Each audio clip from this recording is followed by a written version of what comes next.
আচ্ছা বলেন তো, এই ছোট প্রাণীটার কি দোষ? ও তো শুধু একটু খাবার চায়, একটু ভালোবাসা চায়, একটু যত্ন চায়। আর আমরা তাও দিতে পারি না। উল্টো ওদের লাথি মারি, দাঁড়িয়ে দেই। ওদের সাথে ভালো ব্যবহারটাও করতে পারি না। এক মুঠো খাবার তো দূরের কথা, একটুখানি পানিও দিতে পারি না। ওদের সাথে একটু ভালো আচরণও করতে পারি না।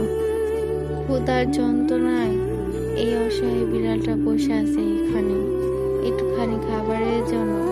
ওর শরীরের হাড্ডিগুলো গোনা যায়, কতই না কষ্ট করে, আর কতই না কষ্ট হচ্ছে।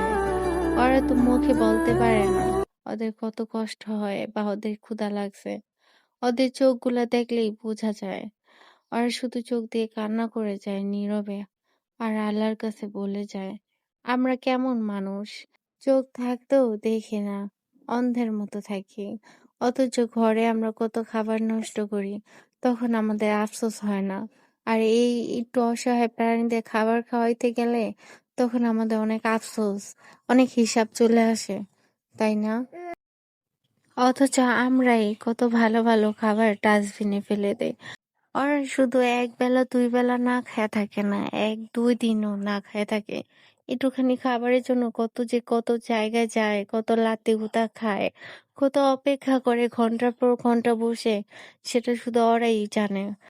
আমরা এক বেলা জায়গায় দুই বেলা না খেয়ে থাকলে ক্ষুধার যন্ত্রণায় বাঁচি না, কিছু না কিছু খাই। ঠিক আছে, আর সেইখানে ওরা তো কোনো কিছুই পায় না। ওদের রিজিকের মালিক আল্লাহ, কিন্তু উছিলা তো আমরা। ওরা তো আমাদের কাছ থেকেই খাবার খাইবো, তাই না? আর চোখগুলোর দিকে তাকালেই বোঝা যায় কতগুলা দিন, না কতগুলা ঘন্টা ও না খেয়েছিল, কত কান্নাকাটি করছে। ওদের তো কোনো মুখের ভাষা নাই, ওরা তো আমাদের মতো কথা বলতে পারে না। ওদের সব কষ্টটুকুই ওরা চোখ দিয়ে বোঝায়। এই বিড়ালটা যদি আজকে মা বেঁচে থাকতো, তাহলে ওর মার দুধ খেয়ে হয়তো বড় থাকতো, আরো সুন্দর থাকতো। ওর মা ওরে খাবার জোগাড় করে দিত, বা ও ওর মার সাথে যা খাবার জোগাড় করতে পারতো, কিন্তু তাও পারতেছে না। ক্ষুধার যন্ত্রণায় ও লড়তেও পারতেছে না, এতটা পরিমাণ ওর ক্ষুধা। আপনাদের কাছে আমার একটাই রিকোয়েস্ট, আপনারা যারা বিড়াল পালেন বা অসহায় বিড়ালদের আশ্রয় দেন, অন্তপক্ষে ওদের একটু যত্ন নিবেন, ওদের খাবারের প্রতি একটু কেয়ার করবেন। এমন কোনো খাবার দিবেন না যাতে ওরা অসুস্থ হয়ে যায়। ওদের প্রতি একটু খেয়াল রেখে ওদের খাবারগুলা দিবেন। আর কিছু বলার নাই আমার। যদি ওদের নিয়ে বলি তাহলে সারাদিনও শেষ করতে পারবো না।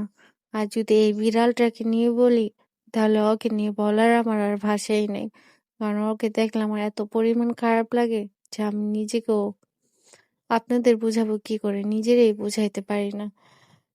যাক, সমস্যা নেই, আপনারা সবাই ভালো থাকবেন, ওর জন্য দোয়া করবেন, আল্লাহ যাতে ওকে সুস্থভাবে বাঁচায় রাখে।